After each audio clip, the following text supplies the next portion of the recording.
یہ اللہ رب العالمین نے بیان فرمایا ہے. بچہ جب پیٹ میں واقع ہو جاتا ہے اور جب اس کا لوتھڑا بن جاتا ہے تو اس کو کہتے ہیں حمل، جب پیٹ میں واقع ہو جاتا ہے تو. اور ورنہ جو مقام ہے جہاں پر بچے کی افزائش ہوگی اس کو کہا جاتا ہے رحم.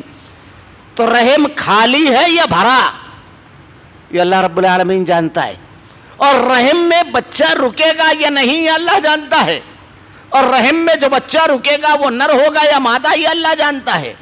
وہ گورا ہوگا یا کالا، وہ نیک ہوگا یا بد، وہ جوان ہو کر مرے گا یا بوڑھا ہو کر یا بچپن میں مر جائے گا، وہ کامل پیدا ہوگا یا ناقص پیدا ہوگا، لنگڑا لولا معذور پیدا ہوگا، وہ ذہین و فتین ہوگا یا بدھو ہوگا. یہ ساری چیزیں اس علیم و خبیر رب کے علموں میں ہے، آدمی نہیں جانتا. وَيَعْلَمُ مَا فِي الْأَرْحَامِ، رحم مادر میں کیا ہے تم نہیں جانتے. اگر رحم کی بحث کرنی جائے کہ رحم میں سے جو بچہ نکلتا ہے تو اس کے بارے میں جب تم سے تفصیل کی گفتگو کی جائے تو پتہ چلے گا کہ تمہارا علم زیرو ہے، زیرو. تو پھر یہی کہا جائے گا تم کچھ نہیں جانتے. اس کے بارے میں پوچھا جائے گا اچھا اس کی ہائٹ کتنی رہے گی جو پیدا ہوگا تو بتا پاؤ گے؟ اس کا رنگ روپ کیسا رہے گا، اس کے خد و خال کیسے ہوں گے، اس کے جذبات کیسے ہوں گے، وہ غصور ہوگا یا انتہائی نرم و مزاج ہوگا، وہ برائی کی طرف رغبت کرنے والا ہوگا یا نیکوکار ہوگا، ماں باپ کا فرما بردار ہوگا یا نافرمان ہوگا، کیا بتا سکتے ہو تم؟ اس کی خوراک کتنی ہوگی ایک وقت کی یہ نہیں بتا سکتے. اچھا 14 سال کی عمر میں رات اٹھ کے دوپہر میں کیا کھائے گا یہ آپ نہیں بتا سکتے. اللہ رب العالمین رحم مادر جو ہے اس کی تمام جزیات کلیات ہر چیز سے واقف ہے رب العالمین، اور دنیا میں کوئی نہیں جانتا.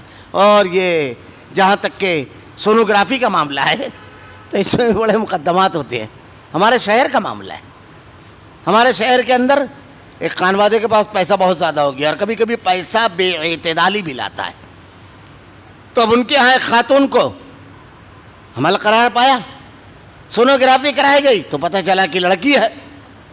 تو پہلے کے دور میں انسان کے پاس علم نہیں تھا تو بچی کی ولادت کے بعد اس کو مار دیتے تھے. عرب میں بھی کچھ قبیلے تھے، اللہ کے نبی صلی اللہ علیہ وسلم کے دور میں مکہ میں بھی کچھ قبائل ایسے تھے جو اپنی لڑکیوں کو زندہ درگور کر دیتے. لیکن آج ٹیکنالوجی اور علم بہت زیادہ ہے تو دنیا میں آنے سے پہلے لوگ مار رہے ہیں. اسی لیے باقاعدہ گورنمنٹ کو اس کے سلسلے میں قانون بنانا پڑا اور ہر مرحلے پر اسلامی تعلیم چیخ چیخ کر انسانیت سے مخاطب ہو کر کہتی ہے کہ اسی میں اس کا حل موجود ہے. اسی میں آج بعض قوموں میں تو لڑکیوں کا ریشو ایسا ہے کہ لڑکوں کو شادی کے لیے لڑکیاں نہیں مل رہی ہیں، اور بعض قوموں میں اس لیے ہے کہ لڑکی اگر پیدا ہوتی ہے تو اس کی پیدائش کے بعد جو جہیز اور ہنڈا وہ تمام چیزیں دینا پڑتی ہے. اگر باپ معاشی اعتبار سے کمزور ہو تو اس کے لیے ناممکن ہوتا ہے بچی کا نکاح کرنا. اب ایسے بات کو جب بتایا جائے کہ اسلام کی تعلیمات ایسی ہیں کہ اس میں ہنڈا نہیں دیکھنا ہے، بلکہ نکاح جب ہوتی ہے تو نکاح کی تقریب میں جب مرد بیٹھتا ہے تو اللہ نے مرد کو الرجال قوامون علی النساء قوام بنایا ہے، وہ ذمہ دار ہے اپنی بیوی کا. اور اسی لیے نکاح جب کرتا ہے اور مہر کی شکل میں قاضی جب اس سے پوچھتا ہے کہ اتنا اتنا مہر، تو قبول کرنے کے بعد اسی مجلس میں اس کو ادا کر کے اس کا عملی اعلان کرتا ہے کہ میں اس کا قوام ہوں اور یہ ہے میرا پہلا قدم اس کی قوامیت کا کہ اس کے اخراجات آج سے میں اس کا ذمہ دار ہوں. لڑکیوں کے بارے میں اللہ کے نبی نے جو بیان فرمایا کہ اگر کسی کو 2 کسی کو 3 کسی کو 4 لڑکیاں اور ان کی صحیح پرورش کر کے ان کا نکاح کرتے ہوئے تو وہ اور میں جنت میں اس طرح ساتھ ہوں گے کہ آپ نے اپنی 2 انگلیوں کا آپس میں ملایا. ایسے اتنی بڑی بشارت 10 لڑکے اگر پیدا ہو جائیں تو اس پر نہیں ہے. تو ایک آدمی کو جب لڑکی کی ولادت کی خبر ملتی تھی تو وہ خوش ہو جاتا تھا عقیدے اور ایمان کی بنیاد پر کہ جنت میں جانے کا سامان اللہ رب العالمین نے بھیج دیا. لڑکیوں کے پیدائش پر چہرے نہیں اترتے ہیں، لڑکیوں کے پیدائش میں رکاوٹ نہیں ہوتی ہے، لڑکیوں کے پیدائش مسئلہ نہیں ہوتی ہے، بلکہ جنت میں جانے کا سامان ہوتی ہے. یہ مزاج اللہ رب العالمین نے شریعت اسلامیہ کے ذریعے دیا. تو رحم مادر میں کیا ہے تو انہوں نے بھی جب کرایا، اب اس کے بعد دولت زیادہ تھی تو چلو اس کو صاف کر لیا جائے معاملے کو. جب صاف کرنے کے لیے گئے پتہ چلا لڑکا ہے. اب ڈاکٹر سے جا کر جھگڑا کرنے، ڈاکٹروں کی رپورٹ غلط بھی ہو جاتی ہے، مشین ہے کبھی غلطی بھی کرتی ہے. ہمارے ایک عزیز جاننے والے تھے، ان کو ڈاکٹروں نے جوانی میں کہہ دیا کہ آپ کو السر ہے. بیچارے زندگی بھر ایک طویل مدت تک 27-28 سال تک کے بالکل ثقیل غذا نہیں کھاتے تھے، ہلکی غذائیں اور پتلی غذائیں کھاتے تھے. اور اس کے بعد کسی بہت بڑے شہر میں گئے، وہاں کسی بڑے ہاسپٹل میں چیک اپ کرایا تو ڈاکٹروں نے کہا تم کو کبھی السر تھا ہی نہیں. لیکن ان کی آنتیں سکڑ گئی تھی ان غذاؤں کو کھا کر کے. اب ان کا جسم ثقیل مادوں کو قبول ہی نہیں کر رہا تھا. تو وہ ڈاکٹروں کے بارے میں جو کہتے تھے تو کہتے ہیں نا کان میں سے دھواں نکلنا، ویسا تبصرہ تھا ان کا. ایسے تک کیونکہ ان کی تو پوری زندگی سے کھیل گئے تھے ڈاکٹر. ایسا بہت ہوتا ہے کہ ڈاکٹر چیک اپ کیا، فیل ہو گیا، مشینیں کبھی غلط بتا دی. ایسا ہوتا ہے، یہ ممکن ہے، یہ پاسبل ہے. لیکن اللہ کا علم یقینی ہے. تو آپ اس کو بھی اگر کہہ دو گے، پچھلے دنوں دلی کا ایک کیس آیا، اس پر تو ڈاکٹروں کے اوپر مقدمہ کیا باقاعدہ ان لوگوں نے، ایک بہانہ بنا کر کے کہ اس نے کہا تھا کہ بچے کے اندر یہ اس لیے ضائع کر دینا چاہیے، بہانہ بنا کر کے مقدمے تک کی بات آئی. تو ایسے بے شمار واقعات. رحم مادر میں کیا ہے؟ اب جو لوگ یہ کہتے ہیں کہ فلاں ولی کے پاس آئے تو کہا کہ لڑکا ہوگا، نعوذ باللہ، استغفر اللہ ثم استغفر اللہ، یہ ایک آیت کافی ہے رد کرنے کے لیے. اگر ایمان اور یقین ہے تو غیب کو مانتے ہیں، جانتے نہیں ہیں. اللہ رب العالمین نے کہا رحم مادر ہے، اس میں کیا ہے یہ کوئی نہیں جانتا، ہم یہ مانتے ہیں. اب اگر کوئی کہتا ہے جانتے ہیں تو ہم اس کو نہیں مانتے، یہ عقیدے کی بات ہے. رحم مادر میں کیا ہے؟ پھر اس کے بعد اللہ نے ارشاد فرمایا کل کیا کمائے گا، یعنی کل کا علم کسی کو نہیں ہے. کل اس کی روزی کیا رہے گی، کون سے حالات سے دوچار ہوگا، کیسے گزرے گی، کسی کو اس کا علم نہیں ہے. اس میں سب آ گیا، قیامت بھی آ گئی، اس میں موت بھی آ گئی، بارش، سب. کل کیا ہوگا کسی کو نہیں معلوم، اگلے پل کیا ہوگا کسی کو نہیں معلوم. اور کون آدمی کس حالت میں کب مرے گا، اپنی موت کا یقین علم کسی کو نہیں ہے. یہ صرف اللہ رب العالمین جانتا ہے کہ کب اس کو وہ اس دنیا میں آئے گا، کب اس دنیا سے جائے گا. اس کا علم صرف وہ 5 چیزیں جو ہے، اللہ کے علاوہ اس کا علم نہیں ہے. پھر اس کے علاوہ بھی چیزیں ہیں. اللہ کے نبی صلی اللہ علیہ وسلم کے بارے میں بہت سارے لوگوں نے بہت ساری بدعقیدگی بنائی. اصل میں ایک معاملہ یہ ہے نا کہ مولانا ابوالکلام آزاد رحمۃ اللہ علیہ نے ایک بڑی پیاری بات لکھی ہے. انسانی سائیکالوجی اور نفسیات یہ ہے، کسی شخصیت کو جب آدمی بڑا مانتا ہے جب اس کو عام آدمیوں سے بالکل جدا گانا مانے، اور اس کے اندر کچھ ایسی خوبیاں مان لے جس میں عام آدمی میں ہو ہی نہیں سکتی، ناممکن ہے. ماوارائے عقل اور ماوارائے فطرت ماننا. تو جب کسی انسان کو افسانہ بنا دیا جاتا ہے بس اس کی پوجا ہونے لگتی ہے. بڑی شخصیات کے بارے میں عام طور سے یہی ہوا. اللہ کے نبی صلی اللہ علیہ وسلم کے بارے میں بھی اگر آپ پڑھیے تو بے شمار ایسے عجیب و غریب عقیدے اللہ کے نبی کے بارے میں بیان کیے گئے کہ خالص قرآن و حدیث کے خلاف ہے. اللہ کے نبی صلی اللہ علیہ وسلم کے بارے میں ایک بڑی مشہور روایت ہے کہ ایک مرتبہ آپ کے سامنے ایک صحابی نے کہا جو آپ چاہیں اور اللہ چاہے. اللہ کے نبی نے ارشاد فرمایا تو نے مجھ کو اللہ کے برابر کر دیا، اجعلتنی للہ ندا، تو نے مجھ کو اللہ کے برابر کر دیا. یہ کہے جو اللہ اکیلا چاہے، اللہ رب العالمین جو چاہے گا. اب ہمارے یہاں تو کچھ لوگوں نے کہہ دیا کہ مختار ہے، وہ شیخ کا دامن پکڑ کر مچل جائیں گے، جس کو چاہے عطا کرے، جس کو چاہے دے میں. میں تو مالک ہی کہوں گا ہے کہ مالک کے حبیب، کیونکہ محبوب محب میں نہیں میرا تیرا. نعوذ باللہ، استغفر اللہ ثم استغفر اللہ. احمد رضا خان صاحب کا شعر ہے. کچھ کا کچھ علم غیب. اللہ تعالیٰ قرآن مجید کے اندر ان کے بارے میں ارشاد فرماتے تھے کہ یہ علم غیب، آخرت غیب ہے، جنت غیب، جہنم غیب، قبر کا عذاب غیب، قیامت غیب. اللہ کے نبی صلی اللہ علیہ وسلم نے سب کے بارے میں بیان فرمایا. اس میں ایک چیز یاد رکھیے، اللہ کے رسول صلی اللہ علیہ وسلم کو حضرت جبرائیل کے ذریعے ان چیزوں کا علم اللہ تعالیٰ نے دیا، اور اللہ کے نبی صلی اللہ علیہ وسلم نے ہمیں دیا. ہم ایمان والے لوگ یقین سے کہتے ہیں کہ قیامت آئے گی، یقین سے کہتے ہیں عذاب قبر ہے، یقین سے کہتے ہیں جنت ہے، یقین سے کہتے ہیں جہنم ہے، یقین سے کہتے ہیں اللہ ہے. لا تدرک الابصار وهو يدرك الابصار وهو اللطیف الخبیر. نگاہیں اس کا ادراک نہیں کر سکتی، اللہ ہے یقین سے. تو کیا ہم غیب جانتے ہیں؟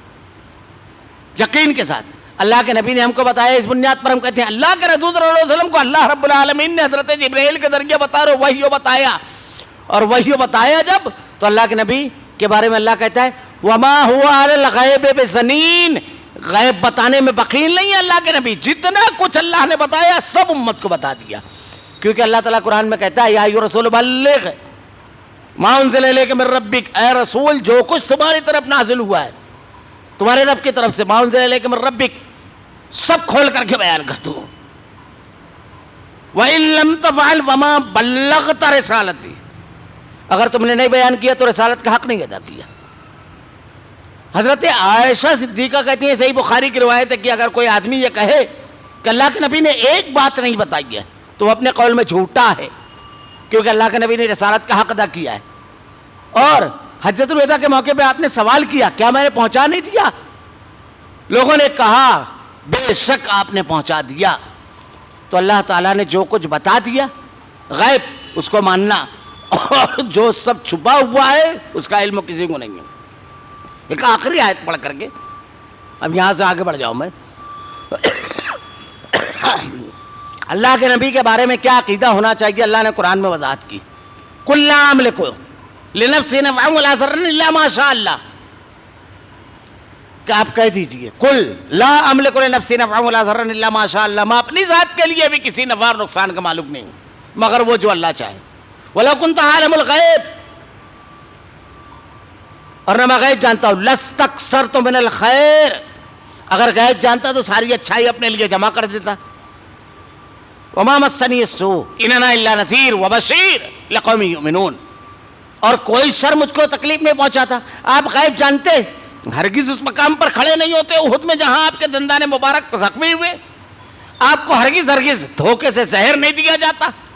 آپ کو دسترخوان پر زہر دیا گیا، ایک صحابی نے کھا لیا، ان کی وفات ہوئی، اور اس کے بدلے میں اس عورت کو جس نے زہر میں کھانے میں زہر ملایا تھا، یہودی عورت کو، اس کو بدلے میں باقاعدہ اس کو سزا دی گئی. تو اللہ کے نبی صلی اللہ علیہ وسلم ایسا نہیں کرتے. آپ کو غیب کا علم اگر ہوتا تو صحابہ کرام کے لیے اللہ کے نبی کے پاس مشرکین مکہ ہے، کہا 70 صحابہ کے بارے میں کہ ان کو بھیجو ہم کو علم سکھانے کے لیے دین. بیر معونہ کا واقعہ، ان کو سب کو لے جا کر کے شہید کر دیا کہ اللہ کے نبی صلی اللہ علیہ وسلم غیب جانتے ہوئے صحابہ کرام کو یہاں بھیجیں گے. بے شمار واقعات ہیں. حضرت عائشہ صدیقہ پر جھوٹا الزام لگا، آپ خاموشی اختیار کیے. تو یہ ساری چیزیں اگر یہ عقیدہ بنا لیا جائے جو قرآن کے بالکل خلاف ہے تو یہ ساری چیزیں اللہ کے نبی صلی اللہ علیہ وسلم کے بارے میں سوالات کھڑے ہو جائیں گے. یعنی شیطان نے عقیدت میں ایک صحیح عقیدہ نہیں دیا بلکہ اللہ کے نبی صلی اللہ علیہ وسلم کی ذات اقدس پر سوالات کھڑے کرنے والے بہت ساری چیزیں دے دی. یہ بالکل غلط عقیدہ ہے. اللہ رب العالمین کے علاوہ غیب نہیں جانتا ہے. تو اہل ایمان کی پہلی صفت الذین یؤمنون بالغیب، جو غیب کو مانتے ہیں. جیسا بتا دیا، جتنا بتا دیا بس اتنا تسلیم کرتے ہیں اور یقین کامل کے ساتھ مانتے ہیں. ایمان کا معنی پورا کیا ہے؟ پورا معنی یہ ہے کہ دل سے ماننا، زبان سے اس کا اقرار کرنا اور اعضاء اور جوارح سے اس کا اظہار کرنا. اگر ہم نے صرف زبان سے اقرار کیا، دل میں نہیں مانا، منافق یہی کرتے تھے، زبان سے اقرار کرتے تھے، دل میں نہیں مانتے تھے. اور اگر ہم نے دل میں یقین کیا، زبان سے اقرار نہیں کیا اور اعضاء اور جوارح سے نہیں کیا، تو ابو طالب تو دل میں مانتے تھے کہ سچا دین ہے، لیکن زبان سے اقرار نہیں کیا اور اعضاء اور جوارح سے عمل نہیں کیا. یہ تینوں چیزیں جب ہوتی ہے تو کامل ایمان ہوتا ہے. الذین یؤمنون بالغیب ویقیمون الصلاۃ. دوسری چیز بیان کرمائی، دوسری بات جو نماز کو قائم کرتے ہیں. اللہ کے نبی صلی اللہ علیہ وسلم نے ارشاد فرمایا نماز مومن اور کافر کے درمیان فرق کرنے والی ہے. اللہ تعالیٰ نے قرآن میں بار بار نماز کے بارے میں بیان فرمایا ہے. اہل ایمان کی یہ صفت ہے. اللہ کے نبی صلی اللہ علیہ وسلم نے صحابہ کرام سے کہا کسی بستی میں اگر جاؤ اور وہاں اذان کی آواز آئے اس پر حملہ نہیں کرنا، کیونکہ کسی بستی کے مسلمان ہونے کی علامت اللہ کی بندے نماز کے لیے وہاں اذان دیتے ہیں. اللہ کے نبی صلی اللہ علیہ وسلم نے ارشاد فرمایا کہ اگر کسی شخص کو 5 وقت مسجد کی طرف جاتے ہوئے دیکھو نماز کے لیے تو اس کے ایمان کی گواہی دو کہ وہ مومن ہے، کیونکہ 5 وقت نماز کی پابندی کر رہا ہے وہ. اللہ کے نبی صلی اللہ علیہ وسلم نے کہا فجر کی نماز میں جو شخص جاتا ہے اندھیرے میں، قیامت کے روز ایک نور ہوگا اس کے لیے. نماز کی پابندی. اللہ تعالیٰ نے قرآن میں کہا کامیاب لوگ کون ہیں؟ قد افلح المؤمنون، ایمان والے. الذین هم فی صلاتہم خاشعون، جو نماز قائم کرتے ہیں خشوع اور خضوع کے ساتھ. تو پابندی منافق پر سب سے بھاری نماز پڑھتی ہے اور سب سے زیادہ بھاری عصر کی نماز. عشاء کی نماز بعض احادیث میں، بعض میں فجر کی نماز منافق پر بڑی بھاری پڑتی ہے. نماز کی پابندی کرنا، فرائض کے ساتھ سنن اور نوافل بھی. اللہ کے نبی نے کہا کہ جو سنن رواتب کا اہتمام کرے گا اللہ رب العالمین اسے جنت عطا کرے گا رب العالمین. ام المومنین کہتی ہیں جب سے اللہ کے نبی کی زبان اقدس سے یہ جملہ میں نے سنا کبھی سنن رواتب کو نہیں چھوڑا. سنن رواتب کیا؟ سنت موقدہ. فجر میں 2, ظہر میں 6, نماز سے پہلے, فرض نماز سے پہلے 4 اور فرض نماز کے بعد 2, کتنی ہوئی کل 8. مغرب بعد 2, 10, عشاء کے بعد 2, 12. یہ سنن رواتب ہے. اس کے علاوہ بھی ہے جو نوافل ہم جتنی بھی چاہے پڑھ سکتے ہیں, لیکن یہ سنن رواتب ہے, سنت موقدہ جس کو کہتے ہیں. نفل نمازیں کوئی معاملہ ہوتا تو اللہ کے نبی صلی اللہ علیہ وسلم فوراً نماز کے لیے کھڑے ہوتے تھے. اللہ نے کہا یا ایھا الذین آمنوا استعینوا بالصبر والصلاۃ, ایمان والو نماز اور صبر کے ذریعے مدد مانگو اللہ سے. تو نماز کو قائم کرنے والے اہل ایمان کی صفت یہ بیان کی گئی ہے. اب دنیا کے اندر اگر ایک آدمی مسلمان کے پاس بیٹھو تو بڑی ڈینگ مارتا ہے, بڑے بڑے دعوے کرتا ہے, ماں ایسا ماں ویسا. اللہ تعالیٰ نے کہا ہے تو کیسا, مومن کو کیسا ہونا چاہیے یہ اللہ رب العالمین نے بیان کر دیا. ایمان والا ہونا چاہیے.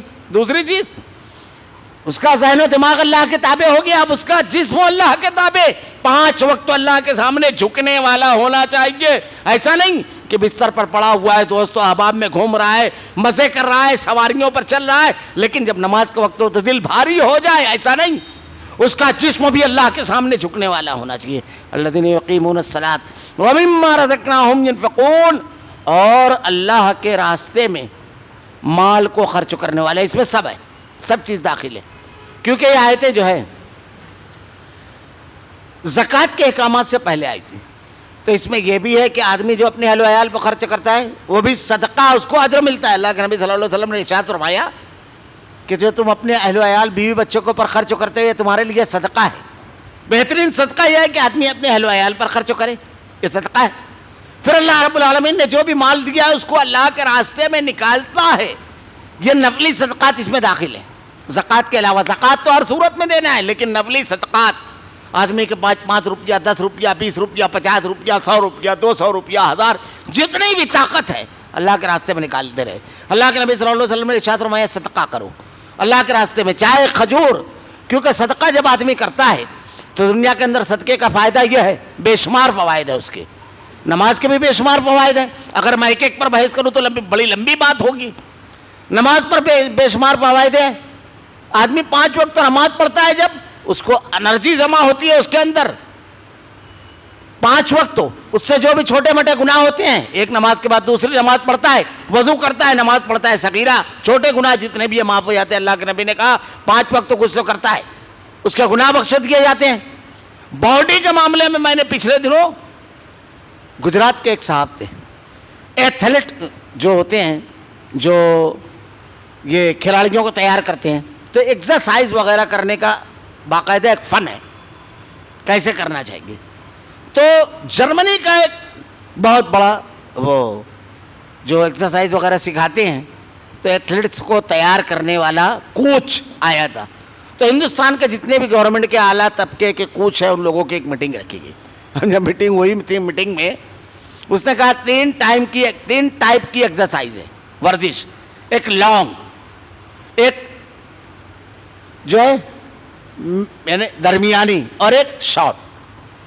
تو آپ کون سی ایکسرسائز کو سب سے بہتر سمجھتے ہو؟ تو اس نے کر بتایا, ایک لانگ اور ایک درمیانی, یعنی ایک لمبی, ایک درمیانی اور ایک دم چھوٹی.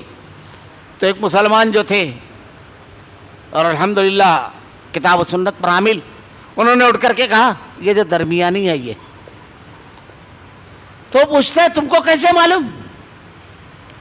ہم نے بے شمار تجربات, تحقیقات کے بعد یہ نتیجہ نکالا. تم ایک جملے میں پٹ سے کہہ دیا تم نے. تو کہتے ہیں بس ایسے ہی. بولے نہیں کوئی تو وجہ ہوگی. بولے ہاں ہے ایک وجہ. جب آپ نے ورزش کی تو میں اتنے ٹائم تک کے تسبیحات پڑھ رہا تھا. تو میں تسبیحات پڑھ رہا تھا, تو تسبیحات میں 3, 5, 7, 9 اتنی تسبیحات پڑھنا ہے. تو میں نے جب 7 مرتبہ تسبیحات پڑھی رکوع کی, تو آپ کی ایکسرسائز ہو گئی کمر کی. تو میں نے اسی وقت سمجھ لیا کہ یہ ایوریج جو دیا گیا ہے یہ ہے. تو کہا اچھا چلو رکوع کر کے بتاؤ یہ نماز کیا ہے. تو انہوں نے کہا کہ بھائی یہ 5 وقت تو ہم پڑھتے ہیں. جب اس کے سامنے نماز ادا کی گئی تو وہ کہتا ہے باڈی کا کون سا ایسا حصہ ہے جس کی ایکسرسائز اس میں نہیں ہے؟ کہاں سے لائی آپ نے؟ تو بولے ہم نے نہیں لائی ہے، 1400 سال پہلے انسانیت کے ایک محسن کو رب العالمین نے بھیجا تھا، اللہ نے یہ بتایا ہے ہم کو، کیونکہ وہ ہماری باڈی کا خالق ہے تو وہ بتائے گا۔ ہم کو سمجھ میں نہیں آتا ہے کتنا آدمی کو محنت کرنا پڑتی ہے اپنے جسم کو مینٹین رکھنے کے لیے، تو اس کے جو فوائد بتائے ہوئے ایک الگ بحث ہے۔ اب اللہ کے راستے میں مال خرچ کرنا، اس کے بھی بے شمار فائدے ہیں۔ ایک فائدہ تو یہ کہ ہمارے جو قریبی رشتے دار ہیں جس کو ہم مال دیں گے اس سے قربت ہوتی ہے۔ دوسری بات، اس کے دل سے تو دعائیں نکلتی ہے، اللہ رب العالمین اس کی وجہ سے مصیبتوں کو ٹالتا ہے۔ اللہ کے نبی نے ارشاد فرمایا اپنی بیماریوں کا علاج صدقات کے ذریعے کرو، صدقات بھی دیتا ہے، بیماریاں اس سے ٹل جاتی ہے۔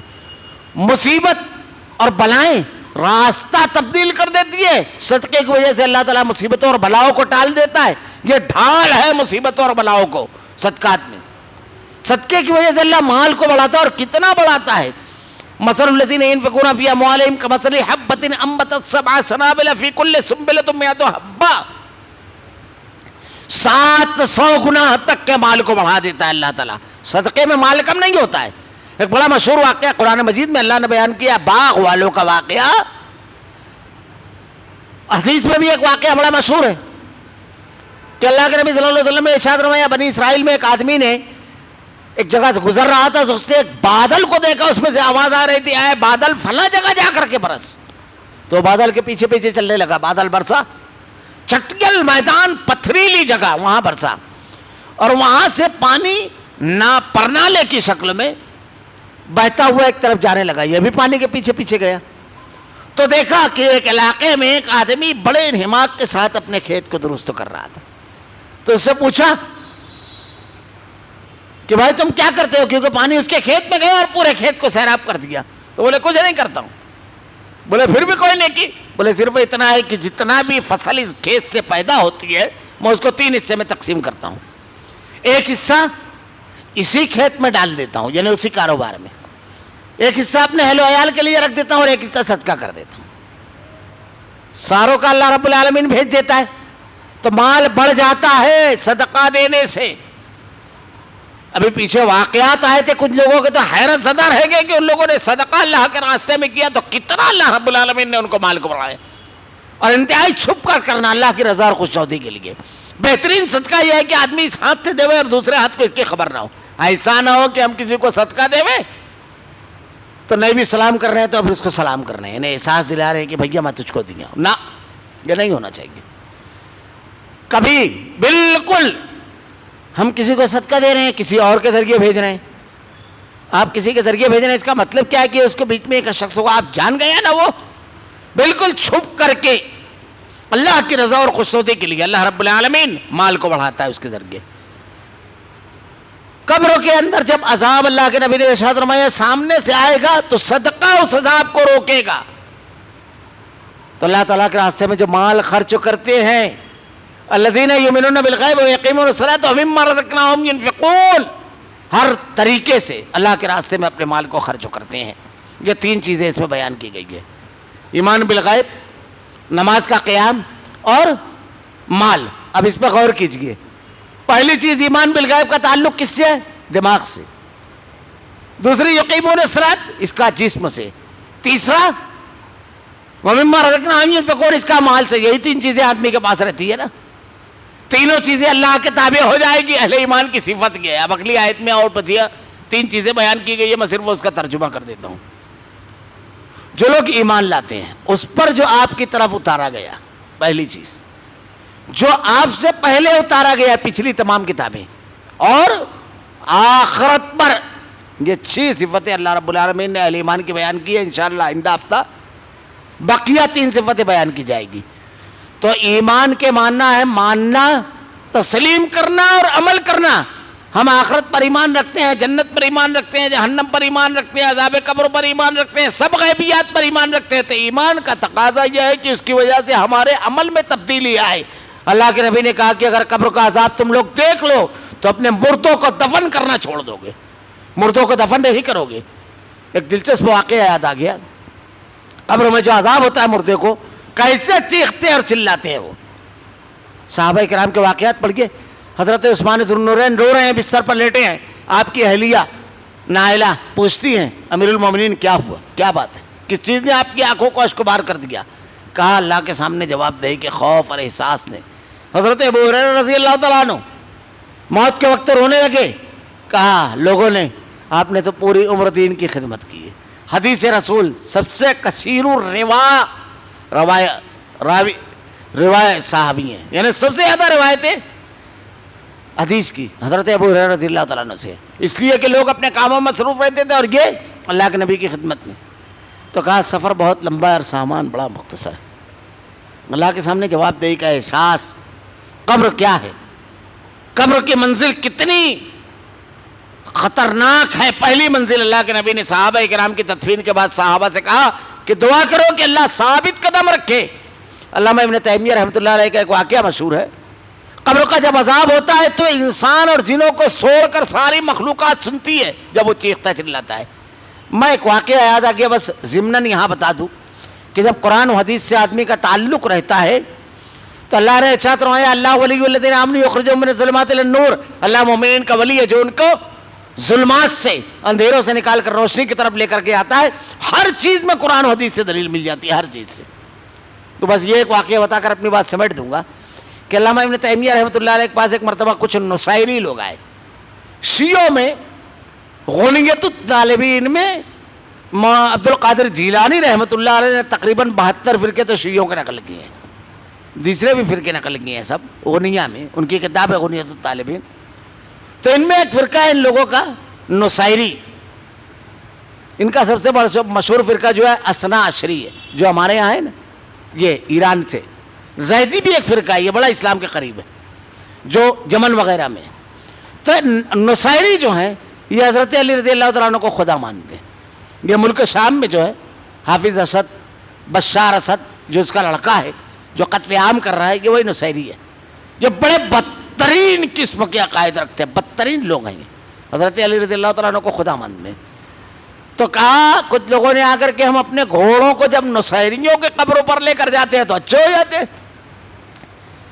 اور جب امام شافعی رحمۃ اللہ علیہ امام بخاری کی قبروں پر لے کر جاتے ہیں تو اچھے نہیں ہوتے.